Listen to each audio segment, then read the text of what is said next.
Assalamualaikum teman-teman, selamat datang kembali di channel ini.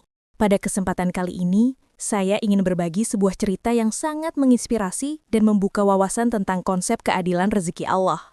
Cerita ini datang dari pengalaman pribadi saya bersama teman lama, yang sampai sekarang belum mendapatkan pekerjaan tetap, namun hidupnya penuh ketenangan.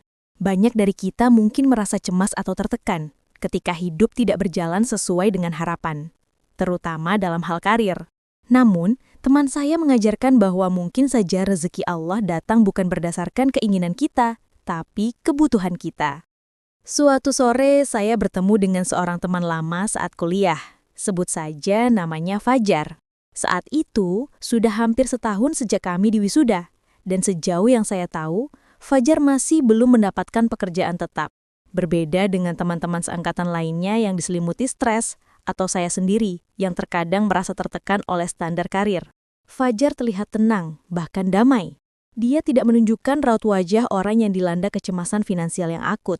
Padahal usianya sudah memasuki masa di mana kebutuhan kemandirian begitu kuat. Tergerak oleh rasa penasaran, saya pun bertanya panjang lebar tentang bagaimana ia bisa mempertahankan ketenangan itu. Padahal ikhtiar mencari kerja pasti sudah ia lakukan. Pembicaraan kami mengalir hingga sampailah pada inti filosofis yang ia pegang teguh. Konsep keadilan rezeki Allah. Fajar menjelaskan, kita berusaha, tentu saja, itu kewajiban. Tapi aku percaya bahwa alasan mengapa aku belum bekerja bukan karena aku tidak layak atau aku tidak berusaha cukup keras, melainkan karena waktu yang tepat dari Allah belum tiba. Dia melanjutkan dengan argumen yang mempermalukan kita sebagai lulusan yang merasa berhak segera mendapatkan pekerjaan. Mungkin kita bekerja bukan karena kehendak kita, tapi karena kehendak Allah. Mengapa demikian? Karena bisa jadi Allah akan memberikan seseorang pekerjaan setelah dia butuh untuk kerja, bukan hanya ingin untuk kerja. Fajar kemudian membandingkan masalah ini dengan situasi yang lebih mendesak. Lihat aku, saat ini, alhamdulillah aku masih hidup di bawah naungan orang tua. Makan, biaya tempat tinggal, bahkan biaya sehari-hari masih ditanggung keluarga. Allah mungkin belum memberiku kerja karena kebutuhan primernya belum mendesak. Beda kasusnya dengan lulusan SMK atau SMA di luaran sana, yang sering kita lihat justru lebih cepat mendapat pekerjaan, bahkan sebelum wisuda. Dia menekankan bahwa keadilan Allah melihat kondisi keluarga yang ada. Bisa jadi, kondisi keluarga orang yang lulusan SMK atau SMA mengharuskan mereka segera bekerja. Jika mereka tidak bekerja, keluarganya tidak bisa makan. Disitulah letak rezeki mendesak yang diturunkan oleh Allah. Karena ada kebutuhan yang harus segera dipenuhi. Allah tahu bertahan seberapa potensi, dan yang lebih penting, seberapa genting kondisi seorang hamba. Dia tahu berapa banyak tabungan yang masih kita miliki untuk bertahan hidup, dan seberapa besar bantalan yang diberikan oleh keluarga. Keadilan Allah adalah keadilan yang holistik, melihat kita secara utuh bukan hanya dari lamaran yang kita kirimkan. Dari sana, Fajar mengajak saya untuk mengubah total definisi kita tentang rezeki. Alangkah buruknya kita menilai rezeki seseorang berdasarkan apa yang telah ia punya. Gelar tinggi, tabungan banyak, atau pekerjaan bergengsi.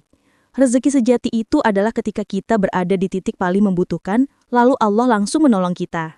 Dia menutup penjelasannya dengan sebuah pesan reflektif yang kuat.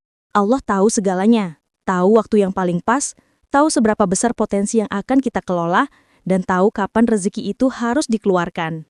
Daripada fokus mengapa rencana kita tidak berjalan sesuai timeline yang kita buat, coba lihatlah berapa banyak orang di luaran sana yang untuk makan saja susah. Yang cobaan hidupnya jauh lebih berat. Yang setiap hari harus berpanas-panas mencari uang hanya untuk hidup hari ke hari. Kekhawatiran kita tentang kapan mendapatkan pekerjaan yang cocok, seringkali terasa kecil dan manja di hadapan perjuangan mereka. Sungguh, percakapan itu mengubah cara pandang saya. Rezeki bukanlah tentang seberapa cepat kita mengumpulkan, melainkan tentang seberapa sempurna Allah memelihara kita di setiap ruang kebutuhan. Ketenangan Fajar adalah bukti hidup bahwa orang yang benar-benar memahami keadilan rezeki Allah akan menemukan kedamaian bahkan di tengah-tengah karir terbesar. Dia berjalan dengan keyakinan, tahu bahwa Sang Pemberi rezeki tidak akan pernah terlambat satu detik pun saat kebutuhan yang sesungguhnya telah tiba.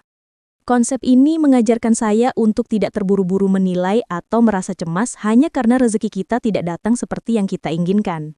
Seringkali kita terjebak dalam persepsi bahwa kesuksesan harus diukur dengan seberapa cepat kita mencapai tujuan-tujuan materialistik kita. Padahal Allah memiliki caranya sendiri untuk memastikan bahwa kita menerima apa yang kita butuhkan di saat yang tepat. Seperti Fajar yang dengan sabar menunggu waktu Allah, saya pun mulai melihat bahwa hidup bukanlah tentang mengejar apa yang menurut kita wajib kita capai seberapa cepat, tetapi tentang menerima dengan lapang dada bahwa Allah sudah mengetahui apa yang terbaik untuk kita. Keadilan rezeki Allah adalah bentuk pemeliharaan yang penuh kasih sayang, yang datang tepat pada waktunya di saat kita benar-benar membutuhkannya. Dengan pemahaman ini, kita tidak lagi terjebak dalam perasaan takut atau cemas yang tidak perlu. Sebaliknya, kita bisa menjalani hidup dengan penuh ketenangan, mengetahui bahwa rezeki yang datang adalah tanda kasih sayang Allah yang tidak pernah terlambat. Allah tahu kapan saat yang tepat untuk memberikan rezeki. Dan seringkali itu datang saat kita benar-benar membutuhkannya. Seperti yang Allah firmankan, jika kamu bersyukur, pasti kami akan menambah nikmatku kepadamu. Quran Surah Al-Ibrahim ayat 7.